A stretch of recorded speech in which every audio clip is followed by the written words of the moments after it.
प्यारे सज्जनों, इस संसार में हर मनुष्य जाने अनजाने में अच्छे या बुरे कर्म करता है। गरुड़ पुराण में भगवान श्री विष्णु ने गरुड़ देव जी को बताया कि पुण्य कर्म करने वालों को स्वर्ग में भेजा जाता है और वहीं दूसरी ओर पापी और दुराचारी प्राणियों को घोर नरक में डाल करके भयानक यातनाएं दी जाती। इन भयानक यातनाओं के कारण ही लोग पाप कर्मों से डरते हैं और अच्छे कर्म करने का प्रयास करते हैं। लेकिन सज्जनों, वो कौन सा पाप है जिसे करने वाले मनुष्य को नरक जाने से कोई रोक नहीं सकता? आज इस सत्संग के माध्यम से मैं आप सभी को ये बताने का प्रयास करूंगा कि पूजा पाठ, दान, तप, जप, धर्म आदि अनेक प्रकार के करोड़ों पुण्य काम करने के बावजूद भी कुछ मनुष्य नरक में क्यों जाते हैं और वहीं कुछ मनुष्य अत्यधिक पाप कर्म करने के बावजूद भी स्वर्ग की प्राप्ति करते हैं। वो कौन सा पुण्य है जो मनुष्य के करोड़ों करोड़ों पापों का नाश करता है, और ऐसा कौन सा पाप है जो उनके करोड़ों पुण्यों को भी नष्ट कर डालता है? तो चलिए शुरू करते हैं आज का सत्संग।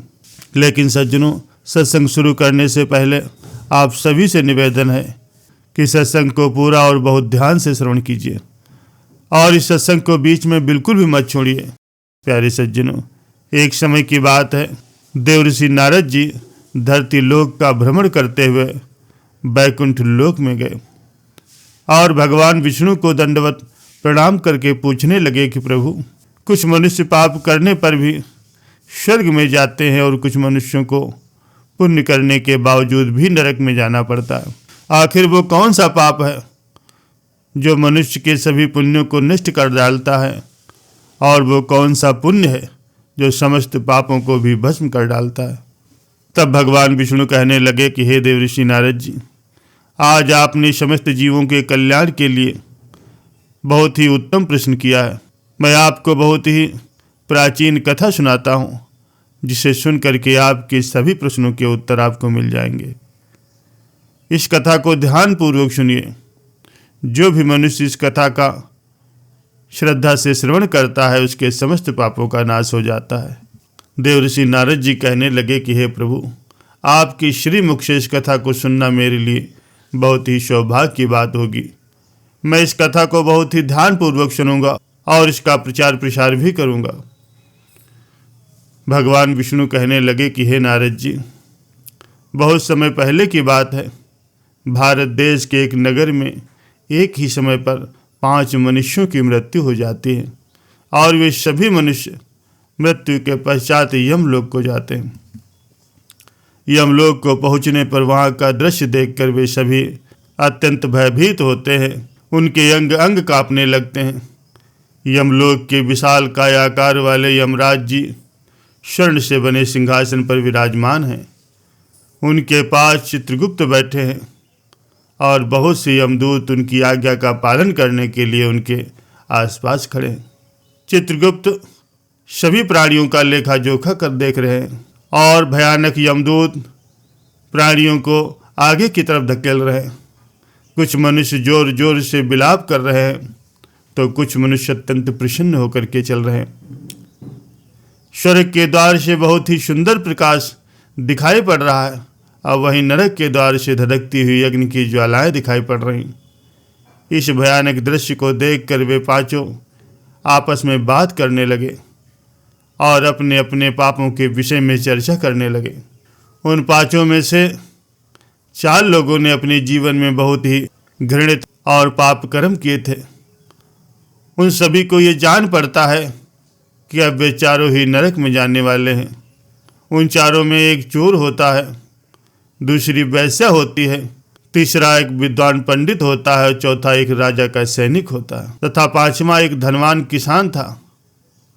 वे पांचों अपने अपने कर्म फलों को भुगतने के लिए तैयार बैठे थे। फिर एक एक करके सभी पापी और पुण्यात्माएं यमदूतों के द्वारा आगे धकेली जा रही थी। वे पांचों अपने अपने पाप कर्मों के बारे में एक दूसरे को बताने लगते हैं। पहला चोर कहता है कि हे भाई, मैं तो पक्का ही नरक में जाने वाला हूँ। क्योंकि मैंने अपने जीवन में चोरियां ही की है, दूसरों का धन लूटा है, दूसरों को तकलीफ दी है, लेकिन ऐसा मैंने केवल मजबूरी में किया था। चोरी करके मैं अपने परिवार का पालन पोषण करता था, क्योंकि मुझे तो कोई काम देता ही नहीं था। शायद विधाता ने मेरे भाग्य में यही लिखा था, इसीलिए मैं ही सबसे बड़ा पापी हूँ, दुरात्मा हूँ। मेरे पापों से मुझे कभी भी मुक्ति नहीं मिलेगी, और मैं ये भी मानता हूँ कि मुझे अगला जन्म किसी पशु का ही मिलेगा। न जाने यमराज मुझे कौन सा दंड देंगे। इतना कह करके वो चोर रोने लगता है। इसके बाद वो वैसा बोलती है कि भाई, हम पांचों में से सबसे बड़ी पापिन तो मैं हूँ। मुझसे बड़ा पापी यहाँ पर कोई और नहीं होगा। जो मैंने पाप किए हैं वैसे पाप तो यहाँ पर किसी ने नहीं किया होगा। जो स्त्री अनेक पुरुषों के साथ संबंध बनाती है उसे नरक में ही डाला जाता है। धर्मशास्त्र भी यही कहते हैं, इसलिए मेरा नरक में जाना तो तय है। किंतु मैं शपथ खा करके कहती हूँ कि मैंने ये पाप जानबूझकर कभी नहीं किए। जब मैं छोटी उम्र में ही थी तभी एक दुष्ट व्यक्ति मुझे उठा करके ले गया था और मुझे ज़बरदस्ती उसने वैसा बना दिया। मैंने न चाहते हुए भी कई पुरुषों के साथ संबंध बनाए। मेरे पास जीवित रहने के लिए केवल एक यही उपाय बचा था। मैं करती भी तो क्या करती। मेरे पास इतनी शक्ति नहीं थी कि मैं उस दुष्ट पुरुष से लड़ सकूं। पता नहीं किस पाप के कारण मुझे इस जन्म में वैसा बनना पड़ा, और न जाने आगे मुझे किस पशु के रूप में जन्म लेना पड़ेगा। मेरे पाप से ये जान पड़ता है कि मैं पक्का ही नरक में जाऊंगी। इसके बाद वो राजा का सैनिक कहने लगा कि भाई, हम लोगों में से सबसे बड़ा पापी तो मैं ही हूँ।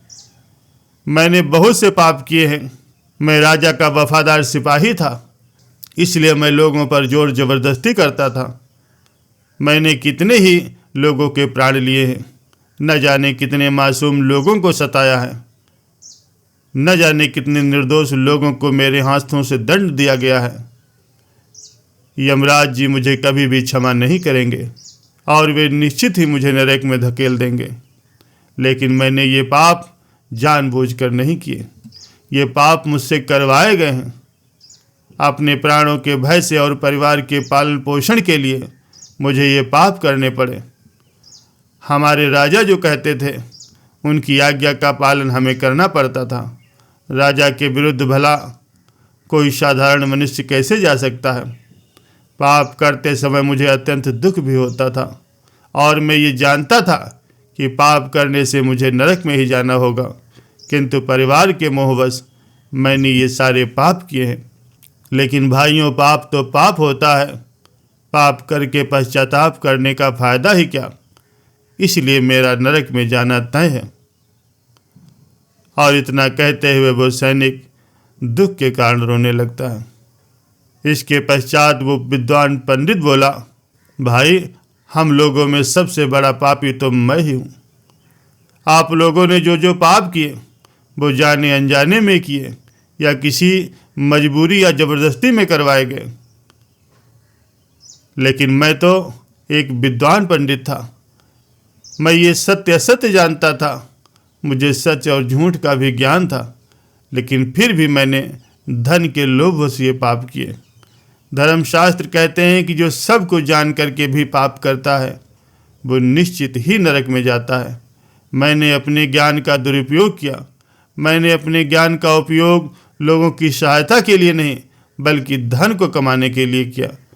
मेरे घर की परिस्थिति बहुत ही गरीब थी। मेरे पिता भिक्षा मांग करके गुजारा करते थे, लेकिन मैंने अपने घर की गरीबी को दूर करने के लिए धन लेकर के ज्ञान बांटने की चेष्टा की। धर्मशास्त्र कहते हैं कि जो विद्वान ब्राह्मण अपने ज्ञान का दुरुपयोग करता है, ज्ञान के बदले लोगों से धन लेता है, उसे निश्चित ही एक दिन नरक में जाना पड़ता है। मैंने लोगों को ज्ञान देने के बदले उनसे धन लिया, कभी किसी को भी मुफ्त में ज्ञान नहीं दिया। आप लोगों में से सबसे बड़ा पापी तो मैं ही हूँ और मुझे नरक में ही जाना पड़ेगा। उन चारों की बात सुन करके वो धनी किसान हंस पड़ा और कहने लगा कि तुम चारों लोगों में इतने पाप किए हैं कि तुम लोगों को तो नरक में जाना ही पड़ेगा। तुम लोगों ने घोर पाप किए हैं, इसलिए यमराज तुम लोगों को कभी भी क्षमा नहीं करेंगे। यहाँ पर केवल मैं अकेला ही सबसे अधिक पुण्यवान हूँ। मैंने अपने जीवन में बहुत पूजा पाठ की, ब्राह्मणों को दान दक्षिणा दी, मैंने मृत्यु से पूर्व गाय का दान भी किया था, और अब मेरे सभी पुत्र और पौत्र मेरी आत्मा की मुक्ति के लिए बड़े बड़े कार्यक्रमों का आयोजन कर रहे हैं। वे मेरे लिए श्राद्ध दान तर्पण भी कर रहे हैं, यज्ञ कर रहे हैं। इसलिए मैं आप सभी से अधिक पुण्यवान हूँ। मेरी 3 पत्नियाँ और 10 पुत्र हैं। इतने लोग मेरी मुक्ति के लिए उपाय कर रहे हैं। और हाँ, मैंने अपने जीवन में कभी भी पाप नहीं किए, और अगर जाने अनजाने में किए भी होंगे तो मेरे पुत्र श्राद्ध क्रियादि करके मेरे पापों को नष्ट कर देंगे। मैं नित्य भगवान की पूजा करता था, मंदिर जाता था, द्वार पर आए हुए अतिथियों को भोजन करवाता था। इसलिए मुझे पूरा पूरा विश्वास है कि यमराज मुझे नरक में नहीं डालेंगे और मुझे निश्चित ही स्वर्ग की प्राप्ति होगी। फिर वे 5 यमदूतों के द्वारा धीरे धीरे आगे धकेले गए, और फिर जब उनका समय आया तो उन 5 के पाप और पुण्य के कर्मों का मूल्यांकन किया गया। सबसे पहले बारी आई उस चोर की। चित्रगुप्त ने उसका लेखा जोखा देखा। कुछ समय तक विचार करने के बाद, उसके पाप और पुण्य का मूल्यांकन करने के बाद यमराज उसे स्वर्ग जाने की आज्ञा देते हैं। इस निर्णय को सुनकर के वो चोर आश्चर्य में पड़ जाता है और बड़ी ही प्रसन्नता से स्वर्ग के दरवाजे की तरफ चल पड़ता है। दूसरी बारी आती है वैश्या की। चित्रगुप्त उस वैश्या का भी लेखा जोखा देखते हैं, और कुछ देर तक विचार करने के बाद, उसके पाप पुण्य का मूल्यांकन करने के बाद यमराज उसे भी स्वर्ग में जाने की आज्ञा देते हैं। इस विचित्र निर्णय को सुनकर के वो वैश्या भी आश्चर्य में पड़ जाती है। उसे यमराज के निर्णय पर विश्वास ही नहीं होता, और वो बिना कुछ कहे ही बड़ी प्रसन्नता के साथ स्वर्ग के द्वार की ओर चल पड़ती है। फिर तीसरा नंबर आता है उस सिपाही का। चित्रगुप्त उसके भी कार्यों का लेखा जोखा निकालते हैं, और विचार करने के बाद उसके पाप पुण्यों का मूल्यांकन करने के पश्चात यमराज उसे भी स्वर्ग जाने की आज्ञा देते हैं। इस निर्णय को सुनकर के वो सिपाही भी आश्चर्य में पड़ जाता है, और बड़ी प्रसन्नता के साथ यमराज का धन्यवाद देते हुए वो स्वर्ग की ओर चल पड़ता। फिर चौथी बारी आती है उस विद्वान ब्राह्मण की। चित्रगुप्त उस ब्राह्मण के भी कर्मों का लेखा जोखा देखते हैं। कुछ देर तक विचार विमर्श करते हैं। फिर यमराज जी उस ब्राह्मण को भी स्वर्ग में जाने की आज्ञा देते हैं। फिर वो विद्वान ब्राह्मण विचार करता है कि मैंने तो अपने जीवन में घोर पाप किए थे, फिर मुझे क्यों स्वर्ग में भेज रहे हैं। लेकिन वो मन ही मन बहुत प्रसन्न होता है और स्वर्ग के द्वार की ओर चल देता है। उन चारों को स्वर्ग में जाता हुआ देखकर वो धनवान किसान बहुत दुखी और क्रोधित होता है। उसने अपने मन में विचार किया, ये कैसा न्याय है। इन पापियों को स्वर्ग में जाने का मौका दिया जा रहा है, फिर मैंने तो अनेक पुण्य कार्य किए हैं। क्या पापी और पुण्यात्मा एक ही जगह पर डाले जाएंगे? तो फिर पुण्य कर्म करने का फायदा ही क्या होगा।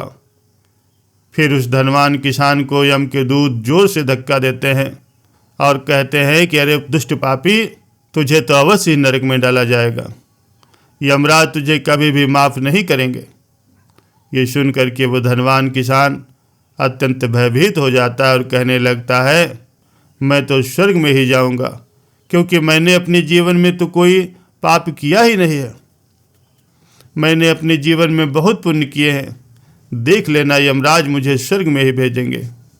फिर वो धनवान किसान यमराज के सामने आकर के खड़ा हो जाता। तो यमराज जी उसके जब पाप पुण्यों का मूल्यांकन करते हैं तो उसके पापों का पलड़ा भारी होता है।